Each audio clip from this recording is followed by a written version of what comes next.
I mean, whether you become a department chair or a chairman of a committee, often we are motivated by good ideas or what we think are good ideas. Can we sell them to the committee, you know? In the case of the retreat committee, you know, I had some ideas and I said, what about this and what about that? And we all do that. We bring ideas and we brainstorm and we discard the ones that aren't any good, and hopefully we'll keep the ones that are. And Facet is made up of so many very imaginative people. The sad part is there's so many people that aren't in Facet that could just as easily be. You know, some of our most impressive teachers, the most committed faculty we have, aren't necessarily members of Facet. Mm-hmm. But people largely say that you look at the membership of Facet and there's some really good people in there. And David's approach is, he has a nice combination between business-like and laid-back, and it works very, very well. So they had different styles, but they both worked. They both worked well, and I think that the strength of the organization and the vitality of the organization speaks to the leadership of both. And I've truly enjoyed working with both of them. And of course, David since has come to our campus, and so I've gotten a chance to know him even better. The leadership style is, if I were to use a metaphor, I would say dropping a pebble in a pond, because he has great faith in the people around him. And he drops out this idea, and being on planning committees and in other situations where I've had a chance to talk to him, he says, these are the things I can do to get the ball rolling. I will get you the information and the documentation, and here it is. And there's consequences to me offering this information. And because of that sense of his willingness to work on your behalf, to offer opening that door for you, you hate to let him down.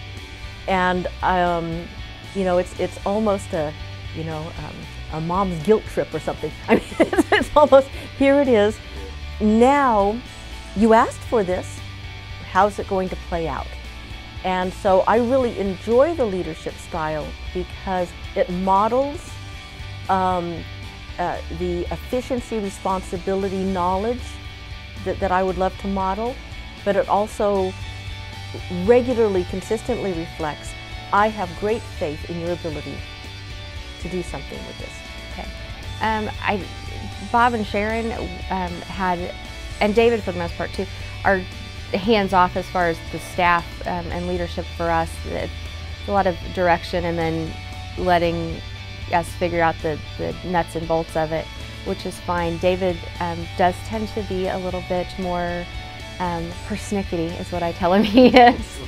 And it's because he's kind of that Renaissance man who's, when he's had an interest in something, he learns how to speak Chinese or decorate a wedding cake, or, I mean, just obscure things, do printmaking, you know, in his spare time when he's not teaching and leading the university and doing all these other things that he's done.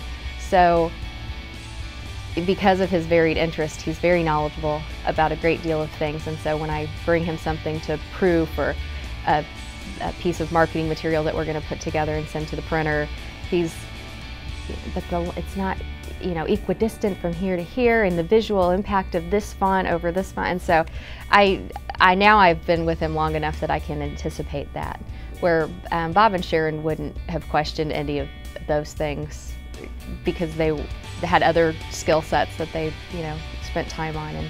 And the difference is also David took over the directorship of Facet. He also stepped into an administrative role with all of the regional campuses taking part in their P&T processes. And it put him in a position politically within the university to really market Facet to chancellors and vice chancellors across the university system. So it was a nice kind of bump in publicity for Facet, and a way to have an opportunity to educate upper level administration about what Facet is and the impact that it can have on their regional campuses and the morale of their teachers, and the scholarly work that we're doing and producing and sharing and disseminating. So Well, I think what David Malik has done and added, the element that he's added to Facet that I think has been tremendous, has been the Scholarship of Teaching and Learning research element. I mean, he took Joe Sodal, the Journal of the Scholarship of Teaching and Learning, which was founded in IU South Bend by some Facet members, but struggling with the lack of resources, and made it a part of Facet and created a board of editors. And he's also developed more of the quick hits teaching tips and things like that. And I think that's the challenge for Facet.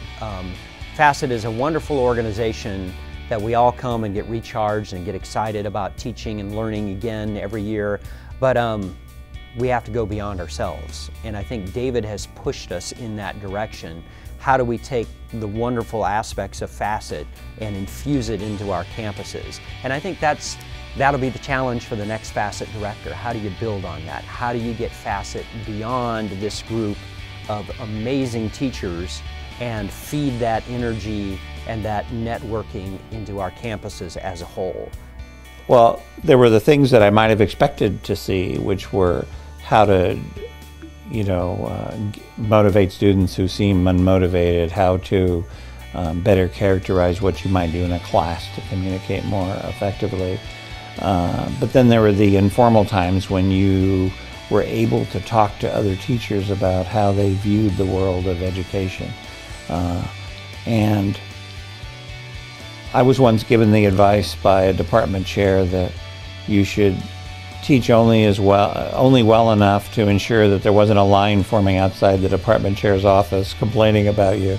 And but secretly you harbored these feelings of, but I want to do a better than average job. Yeah, you enjoy it. You find it engaging and stimulating when you see those eyes open because they understand something, or they're going to a new level, or they start asking you questions that there aren't stock answers to, but they're more contextual.